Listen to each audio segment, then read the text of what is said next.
Loki is a liar. Loki is a trickster. Loki is accursed. No one trusts him. Hello everyone, I'm Nemo, an otaku from Italy. And so, first of all, sorry for my bad English. I will often mispronounce words you consider easy because, to be honest, Italian school system is not so good at international stuff.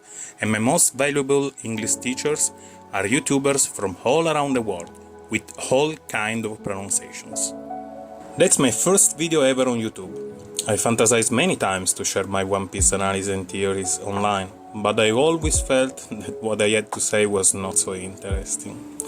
But then chapter 1152 dropped, and for the first time in a long time, my brain felt like all the crumbles of information that Oda shared with us in the last year or so were something. A cherry pie, of course.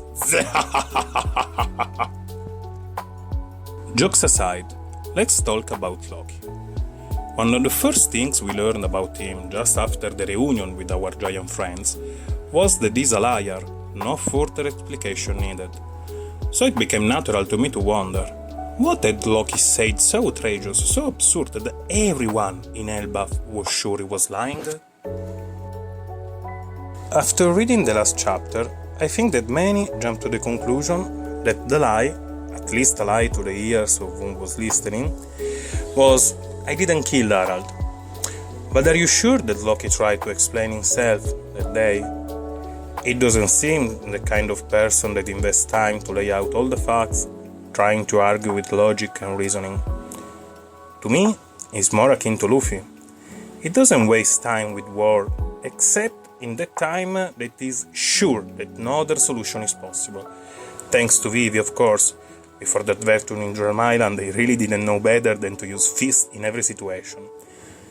So, what did he possibly say? I killed the old fart and I ate the fruit.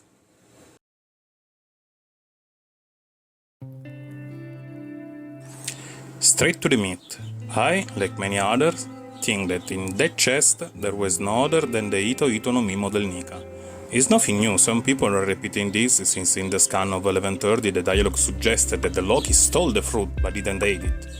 Then the official said otherwise, but the theory was already born. I didn't believe in it much until the last chapter. Just as Loki understood something really important about Holy Knight regeneration, something clicked in my head too. No one saw Loki eating the fruit. The first ones to enter the castle after Harald's death found 140 corpses, a legendary warrior injured to death, and the only survivor was a prince that everyone already considered a bully or a punk. It was his fault, no question needed, and even if he just witnessed somebody stealing the fruit while he wasn't able to stop him, Loki understood what was going to happen, and he pulled out his poker face and bluffed. I ate the fruit.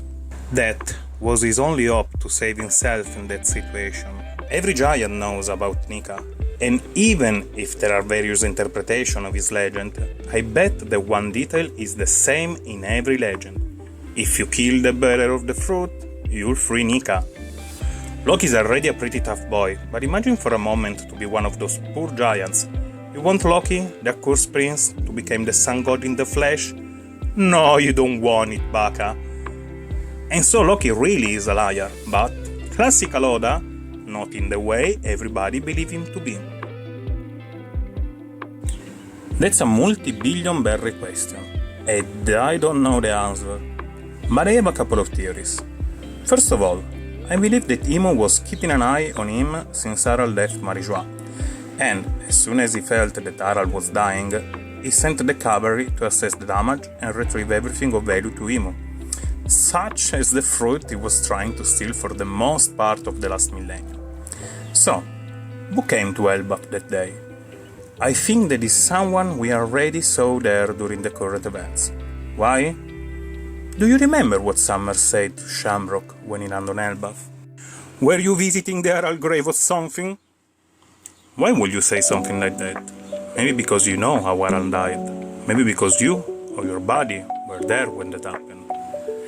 There is also another big clue about that. In chapter 1138, we saw for the first time Shamrock in action, unleashing his Cerberus sword against Loki, a single sword with 3 magical blades that stab his opponent 3 times with a single swing.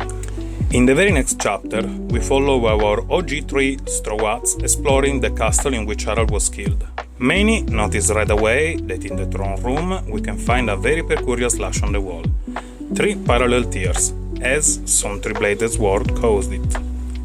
I believe that right after the stab scene we saw in the last chapter, just as Harald was dying from his wounds, Shamrock, most probably not alone, rushed there to make sure Imu's plan regarding Elbaph was not in peril. He proceeded to kill everyone in the castle to make sure no witness remained, but he made 2 errors. First, he assumed Jarul was dead. I mean, can you blame him for that? And second, he decided to not kill Loki because he needed a scapegoat to blame. I think that they fought, and Shamrock simply washed Loki away, probably leaving him brutally wounded and without a weapon. But as soon as he entered the treasure room to take the fruit, Loki rushed to him and then charged him with the weapon he found in the room, Ragnir. At that point, Shamrock already stole the fruit, so the Holy Knight fled, leaving Loki alone with 114 corpses and an old warrior on the brink of death. Imagine Loki's surprise when the castle doors finally opened and he saw apparently the same man who just wiped out the castle guards and probably even gave Harald the finishing blow, standing there with Gaban. In that moment, he understood that if he was going to tell only the truth, nobody will ever believe him. Hey guys, this red-haired scum killed everybody and stole the fruit. Yeah, good luck with that. So, he told the lie, and even if everyone there wanted him dead, nobody was risking to awake a decayed Nika. Just to clarify, yeah, Loki has bandages over his eyes, yes, but remember, he recognized Shank's face when he met Shamrock at the start of the arc. The last hint that suggests to me that the fruit is no longer in Elbaph is the relationship between the giants living on an island and Shanks.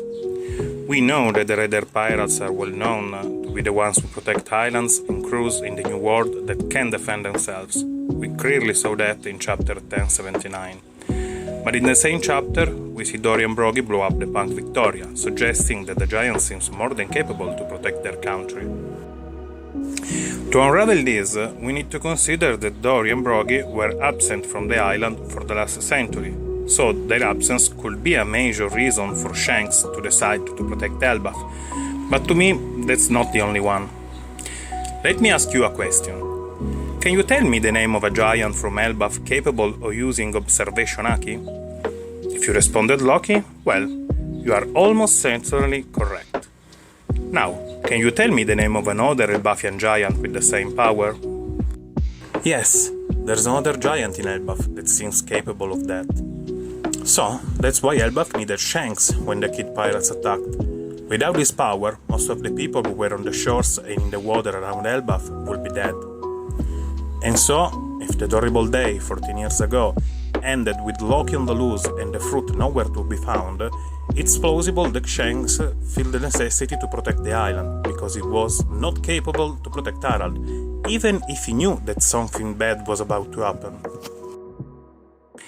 Now, I only have to explain when the fruit stolen that day didn't arrive to Marie-Joie before evening, and I think I have a pretty solid answer to that. Times and times again in the story, it's pointed out that every devil fruit is inhabited by a soul. And recently, when the Holy Knight started kidnapping the giant children, they clearly said that for someone to travel through the abyss, he needs a mark. And I assume that given that devil fruits have souls just like people, the same rule applies to them too. So, my theory is, if the Holy Knights wanted to take the fruit to Marie-Joie, someone among them needed to stay behind and return home to IC. Probably, at the same time, the world governments mobilized CP9 to sail towards their location to retrieve the fruit. And so, a few days, maybe a little more, after Harald's death, the racist cat we all despise started the mission to take Ito Ito no Mi, Model Nika, to the Holy Land. And we all know how that ended. Wow, I really finished my first video on YouTube. I can't believe I did it, and surely I already know that to write a script, record the lines, find some silly image to pair with my words and edit the whole thing will take some time, but jeez. From now on, I will never complain again about YouTuber schedules. Thank you for watching. If you find this video interesting, don't miss the next one, in which I will speculate about who pulled the strings around Harald murder. Bye!